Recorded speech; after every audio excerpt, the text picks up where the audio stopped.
talk about Historiomics, which is not a real science.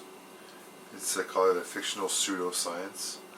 Basically, in the second novel in the trilogy, that's called The Revolt of Fiction, I talked about that novel. It's called The Archives Project, and The Archives Project. And in that novel, as in all my novels, I have the characters. They're intellectuals and public intellectuals involved in projects, interdisciplinary art research projects, and so they come up with concepts and they develop like these frameworks and all that, interdisciplinary, and so they come up with, I won't get into all the details, but they come up with the Historiomics, and it's basically like, you think of like genomics or the genome or the epigenome. Well, the Historium happens to be the sort of shape of the population history. It's a high-dimensional mathematical object, and it's you can see that. I don't know. It's hard to describe. Like, I mean, I visualize it in my art, and I don't have an example right here, but my paintings, like painting that would, to me, represents the population history. And so the pseudoscience of Historiomics, we'll call it a science just for now.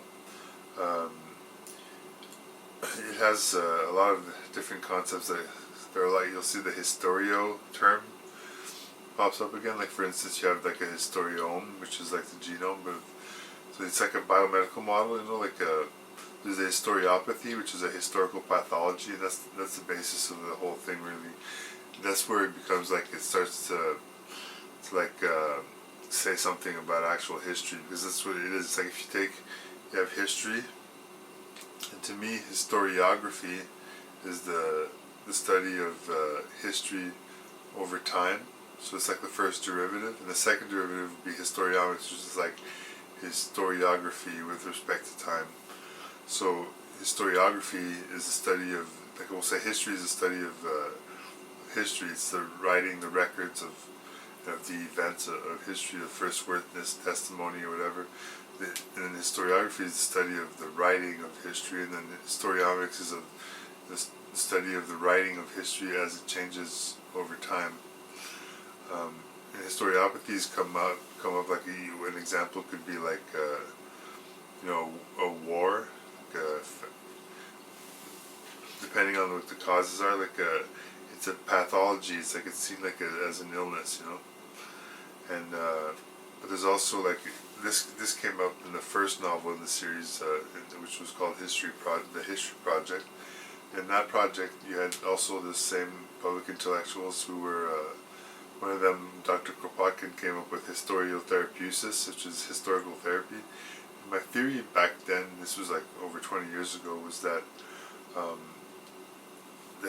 like those historiopathies, I don't know if I called them that, but they could be healed. Like grief, the grievances and the grief of like I believed in like a work of grief, I call it, where like the people that will say that was oppressed, could overcome that oppression.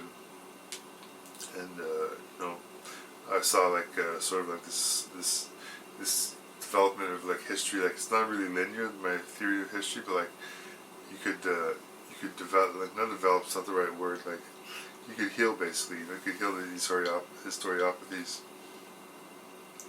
So over time I developed it more and more, and even like I went even further, which would be like the historiomics with respect to time, which is called Historionautics, the navigation of the history of the data. And so eventually you start making history machines, like it's like a whole reconfiguration of history, like where it becomes central to human life and the archives and everything. And what I was going to say, like the real idea, like this all started with, like, was the idea of like learning from the mistakes of history. Like, because people often say that history repeats itself. I'm like, yeah, well, if only we like learned what history is trying to tell us, then maybe we wouldn't repeat all the same things. And also, like in the history project in 2001, that's when the premise really started, where I wanted to like paint the concepts of history. And so I I made like a series. I made hundreds of paintings and drawings, and I wrote hundreds of pages of text and a novel and lots of short stories, philosophy, lots of philosophy, phenomenology. I developed what I call the novelistic phenomenology, but by now, like, I'll stop repeating myself, or I'll try, because I've basically repeated the same thing for years now on these videos. Yeah, so that's it. Like, that's Historiomics. I mean, there's more to say about it. Like, what did I say? The fictional pseudoscience, whatever, the biomedical model. It goes deeper than that, though, because like you have like historiotypes, you know, like I have types and anti-types. It's like you see the pattern, like the way that I work, like it's artistic. They're like artistic or aesthetic visions, not science. I'm not a scientist. I didn't study like to become a clinical psychologist or like a psychiatrist or anything. Like I'm not any of those things. I'm just an artist. I'm a painter, you know.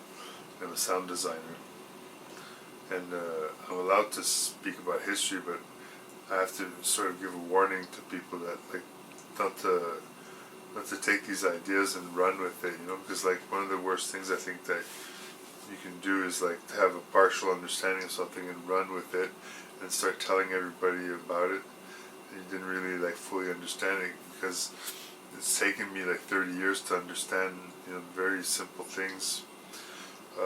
When I read, like, you know, I read really slowly sometimes, depends on what I'm reading, you know.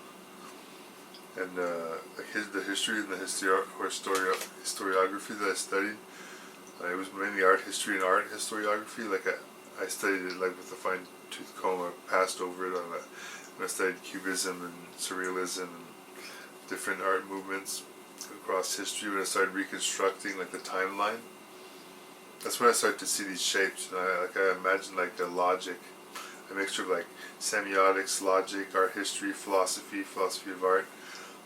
It was interdisciplinary. Even like mathematics got in there, and I started thinking like I could write like these equations, differential equations, where I have to describe like the movement and the changes that happen in history. And I've come up with a few of them, but it's not a full-blown mathematical theory. You know, I don't really have the rigor of like mathematical formalism, you know.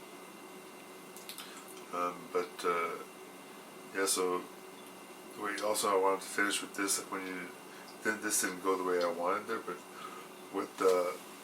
what ends up happening was this model of like history, and is that so it's biomedical. You know, it's like a medical model, like of a sickness and a healing. Historical therapy is the healing of it. I didn't get too much into that, but it's like there's like a historical body, you know, like the body of history, like the Historiosphere is the history and the Historium happening all across the globe simultaneously, you know, as it orbits the sun and everything. And that makes it go through the seasons of the Heart Project for living beings. You know, they have like seasons. And the Painter's Almanac is like the sort of fabric of the tapestry behind history and behind all of that. It's an almanac, you know, where it doesn't necessarily make predictions about the future, but it would have like liturgical content, which is secular for all events, all moments of every day of every. Ideally, you know, it would cover the whole year, and every year, like it would add to the database, you know.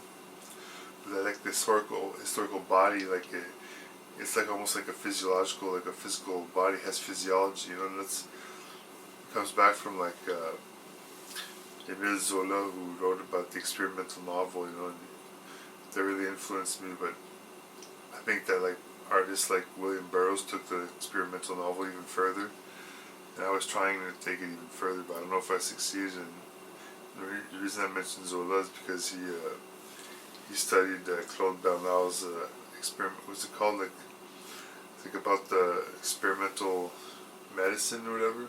He basically invented physiology, and Zola was like trying to apply like physiology, that sort of scientific, you know, rigorous model to like the experimental novel.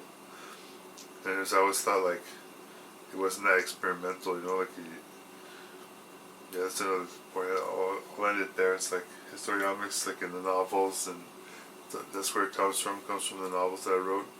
My characters inventing these theories, and I'll try to get more into the other things like Historiotope, Historiotext, Historiotomes, the historiotypes like I mentioned. There's historions, which are like particles, and these historionic processes, which are like different dimensional.